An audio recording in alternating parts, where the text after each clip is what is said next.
Bonjour à tous, aujourd'hui je vous emmène avec moi pour vous présenter l'ajout d'une nouvelle fonctionnalité qui va arriver sur Unrace, le live. Donc en fait l'idée du live c'est quoi? C'est de pouvoir regarder ce que fait notre ami qui roule en temps réel, qu'on soit sur le bord du circuit ou chez nous, qu'on puisse voir son chrono en temps réel et ne pas avoir à attendre qu'il enregistre son activité une fois sa session terminée. Donc ça peut servir au coach pour qu'il puisse donner des indications en direct à ses élèves, ou bien même à l'équipe qui nous suit pour pouvoir panoter. Donc pour le live, je vous disais, rien de trop compliqué, puisqu'en fait quand on est sur Unrace et qu'on visualise une activité, on vient lire un document qui est enregistré sur la base de données.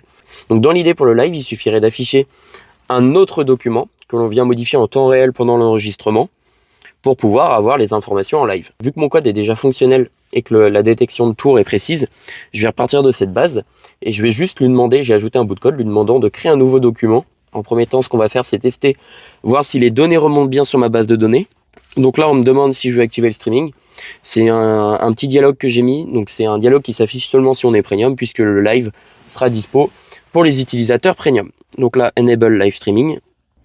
Et voilà. Donc là, je vois qu'il y a bien un document qui s'est créé. Donc avec mon tester set, is live through. Et j'ai mon current lamp time, donc mon temps actuel au tour, qui tourne. Donc ça veut dire que les millisecondes sont bien mis à jour.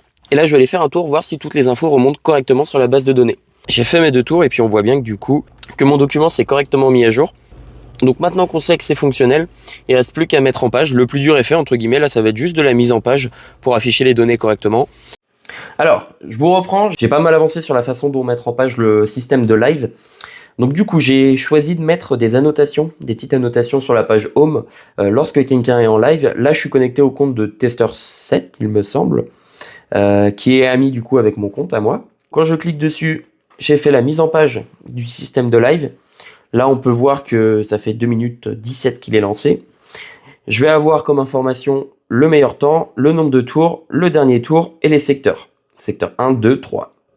Donc toutes ces informations-là, c'est les mêmes que l'on peut retrouver sur une activité qui est déjà enregistrée, sauf que là, c'est modifié sur un document en live. Donc concrètement, on ne perd pas en précision. Alors j'ai pas mal avancé sur l'interface de la page live. Donc je vais lancer un deuxième live. Là j'ai déjà un stream de lancer sur un premier téléphone, celui qui filme. Je vais en lancer un autre depuis un autre compte avec un autre appareil. Tac. Activer le live. Et donc là on peut voir que j'ai bien mes 2 amis qui sont en live. J'ai fait le système de changement d'affichage du live. Donc là, vous voyez que j'ai cliqué sur Louis Olivier. Donc forcément, je vois bien son live à lui. Et auparavant, j'avais lancé un petit peu plus tôt le live sur le compte de Tester7. Et là, on arrive bien sur le live de Tester7 avec un tour, puisque j'ai fait un tour pour tester. Je fais juste 2-3 tours pour qu'on voit bien qu'il y ait la différence, qu'on revérifiait S1, S2, S3. Normalement, il ne devrait pas avoir de soucis, mais je refais 2-3 tours pour vérifier que tout fonctionne bien. Et après, la fonctionnalité live sera prête. Totalement. Il restera juste quelques réglages à faire, notamment si le live se supprime ou autre. Bref, régler les potentiels bugs qu'il peut avoir. Alors là, je suis toujours sur le secteur 1. Voilà, là on passe bien sur le secteur 2. Pareil pour l'autre compte. C'est nickel quand ça marche bien.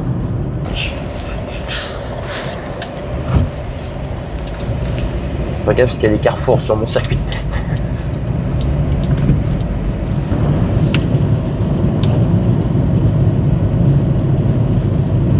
Le secteur 3 s'active bien également. Sur les 2 téléphones, il n'y a pas de souci. Là maintenant, il va nous rester à tester la ligne d'arrivée. Normalement, le tour, je devrais avoir un tour sur le live de Louis Olivier et un tour sur le live de Tester7. Un autre carrefour. Tac. En fait, je fais le tour d'un champ. C'est ça mon circuit de test. Parfait, un tour détecté sur Louis Olivier. Et Tester7, il a bien le deuxième tour qui est détecté. Du coup, j'ai fait 2 tours supplémentaires. Tac, tais-toi l'essuie-glace, c'est bon. Donc on voit bien que sur le live de Tester7, j'ai mes 4 tours de détecté, mon meilleur tour, ainsi que mon dernier tour. Et pareil sur la session de Louis Olivier, j'ai mon dernier tour, mon meilleur tour et mes 3 tours de détecter. Donc voilà pour ce qui est de la page live. Je pense rajouter juste une dernière fonctionnalité, c'est le delta entre le dernier temps et le nouveau qui vient d'être fait, pour avoir une indication claire directement. Mais sinon, la fonctionnalité live est terminée. J'espère que cette vidéo vous a plu. Je pense vous refaire des vidéos sur les nouvelles fonctionnalités que j'ajoute sur OnRace pour vous tenir au courant et puis comme ça vous avez les infos en avance de ce qui arrive dans les prochaines versions. Voilà.